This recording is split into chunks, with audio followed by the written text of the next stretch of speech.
میرے پیارے دوستو، آج آپ کو ہر اس سوالوں کا جواب ملے گا جو کبھی نہ کبھی آپ کے ذہن میں آیا ہوگا۔ لیکن شروع کرنے سے پہلے ایک چھوٹی سی گزارش ہے کہ آپ پہلے کی طرح ہی اپنے بھائی کے ساتھ محبت کا اظہار فرماتے ہوئے پوری ویڈیو دیکھیے، اور ہو سکے تو لائک، شیئر، سبسکرائب بھی کر دیجیے۔ سوال یہ ہے کہ نیک لوگوں کے نام اعمال داہنے ہاتھ میں کیوں دیے جائیں گے؟ تو اس کا جواب یہ ہوگا کیونکہ داہنا ہاتھ بائیں ہاتھ پر غالب رہتا ہے۔ دائیں ہاتھ میں دینے کے اندر اشارہ ہے کہ اس کی نیکیاں غالب اور وزنی ہے اس کی برائیوں پر، جیسا کہ قرآن میں اللہ تبارک و تعالیٰ نے ارشاد فرمایا، فَأَمَّا مَنْ ثَقُلَتْ مَوَازِينُهُ فَهُوَ فِي عِيشَةٍ رَاضِيَةٍ، جس کا ترجمہ ہے جس کی تولے وزنی ہوں گی پس وہ عیش و آرام میں ہوگا، یعنی جس کے نیک اعمال ہوں گے اس کو آرام ملے گا۔ بلا شبہ نیک عمل کرنے والے مومن کا مقام اللہ کے ہاں بہت بڑا ہے، اسے جنت میں عیش و آرام کی زندگی ملے گی۔ دوسرا سوال یہ ہے کہ جنت کے پھل جنتی کے چاہنے پر خود بخود بغیر توڑے اس کے منہ میں کیسے آ جائیں گے؟ یا ان درختوں میں جان ہوگی؟ اگر جان بھی ہو تو بغیر اشارہ کیے یا بغیر ہلائے ان کو پتہ کیسے چلے گا؟ تو اس کا جواب اس طرح ہوگا کہ جنتی کے دل میں اللہ تعالیٰ بجلی کی طرح قوت دے دیں گے اور اس کا کنیکشن جنت کی ہر چیز سے ملا دیں گے، اور اس کے ارادہ میں وہ خاصیت ہوگی جو بجلی کے بٹن میں ہوتی ہے۔ جیسا کہ دنیا کے اندر ہمیں روشنی چاہیے تو ہم بجلی کا بٹن دباتے ہیں تو ہمیں روشنی مل جاتی ہے، جیسے اگر ہمارا دل ہوا کو چاہا تو پنکھے کا بٹن دبا دیا تو ہوا چل پڑی، وغیرہ وغیرہ۔ بہرحال وہ لوگ جن کے نام اعمال داہنے ہاتھ میں دیے جائیں گے وہ تو بڑے خوش ہوں گے اور بڑے مزے میں رہیں گے، لیکن جن کے نام اعمال بائیں ہاتھ میں دیے جائیں گے وہ انتہائی حسرت کے ساتھ کہیں گے، اے کاش یہ اعمال نامے ہم کو نہ ملتے اور ہم کو خبر نہ ہوتی کہ ہمارا حساب و کتاب ہونے والا ہے، کیونکہ اعمال نامے دیکھ کر ان لوگوں کو بدعمالیہ یاد آ جائے گی اور اس سے ان کی روح کو صدمہ پہنچے گا، تو یہ حسرت کے ساتھ کہیں گے، اے کاش دنیا کی موت ہی میرا فیصلہ کر دیتی اور میں دوبارہ زندہ نہ ہوتا، جو اس عذاب میں مبتلا ہوتا۔ ہائے افسوس، کچھ کام نہ آیا میرے لیے میرا مال، ہائے میں کیا کروں، برباد ہو گئی میری طاقت اور میرا زور۔ لیکن میرے بھائی، اس دن صرف حسرت ہی ملے گی، کیونکہ نیکی اور پرہیزگاری تو دنیا میں کیا ہی نہ تھا، اس لیے جنتی کو دیکھ کر اپنے آپ کو حسرت و افسوس میں لگے رہیں گے۔ تیسرا سوال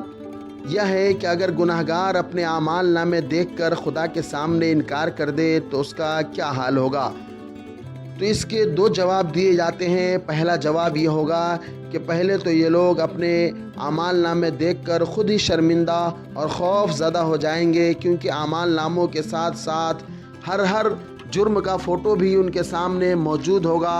جیسے اگر کسی شخص نے زنا کیا یا چوری کی اور زنا کرتے وقت یا چوری کرتے وقت کسی نے اس کا فوٹو لے لیا، اور جب یہ ملزم مجسٹریٹ کی عدالت میں پیش ہوگا تو پولیس اس کی رپورٹ پیش کرتے وقت اس موقع کا فوٹو بھی اگر پیش کر دے تو کیا یہ ملزم اپنے کیے ہوئے حرکت سے انکار کر دے گا؟ بالکل نہیں۔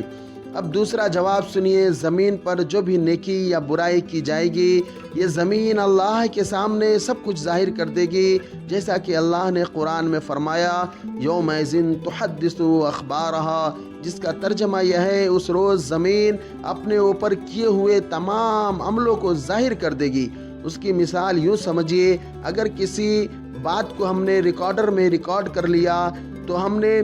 ہم جو بھی بولیں گے وہی ریکارڈ ہوگا۔ اب اگر سننے والا سنے گا تو صحیح کو صحیح کہے گا اور غلط کو غلط کہے گا۔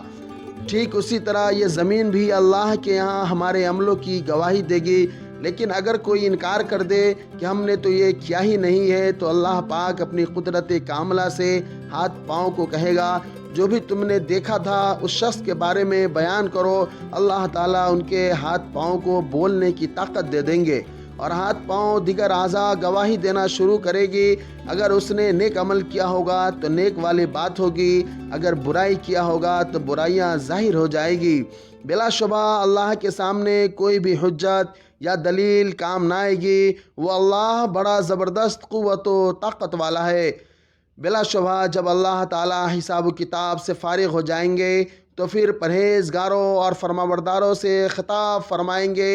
اے چین و آرام پانے والے شخص، تو اپنے رب کی رحمت کے سائے میں چل، کیونکہ تو نے دنیا میں رہ کر مولا کو خوش کیا ہے تو مولا بھی تجھ سے راضی ہو گیا آج، اور اعلان کر دیا جائے گا کہ میرے خاص بندوں میں شامل ہو کر میری جنت میں داخل ہو جا۔ جب یہ لوگ جنت کی طرف روانہ کیے جائیں گے اور جنت کے پاس پہنچیں گے تو اس کے دروازے اس کے انتظار میں پہلے ہی سے کھلے ہوئے ہوں گے تاکہ اس کے اندر داخل ہونے میں ذرا بھی دیر نہ لگے، تو وہاں کے محافظ فرشتے جو ان کے استقبال کے لیے پہلے ہی سے کھڑے ہوں گے ان کو اسلامی سلامی دیں گے، یعنی السلام علیکم کہیں گے اور خوش آمدید کہیں گے کہ تم اس جنت میں ہمیشہ ہمیشہ کے لیے داخل ہو جاؤ۔ دعا ہے کہ اللہ پاک ہم سب کو اس دنیا میں نیک عمل کی توفیق عطا فرمائے اور ہم سب کو جنت نصیب کرے۔ خدا حافظ۔